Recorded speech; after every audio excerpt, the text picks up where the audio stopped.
বোতলে হাত না দিয়ে দেখি কে কোল্ড ড্রিঙ্ক শেষ করতে পারে।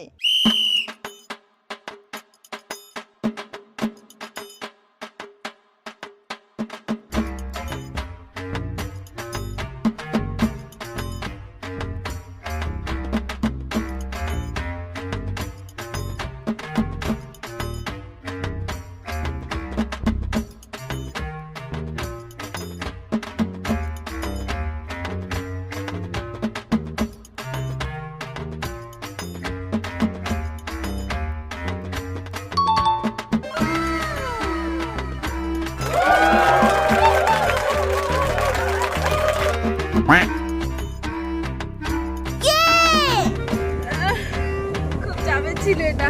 তো আমি যেহেতু জিতে গেছি, নবকে আমি পানিশমেন্ট দেবো, রাস্তার মাঝখানে কান ধরে উঠবোস করতে হবে। পাগল নাকি? রাস্তার মাঝখানে? তুই রাস্তার দুধারে দেখ লোকজন বসে আছে, ওখানেই করতে হবে।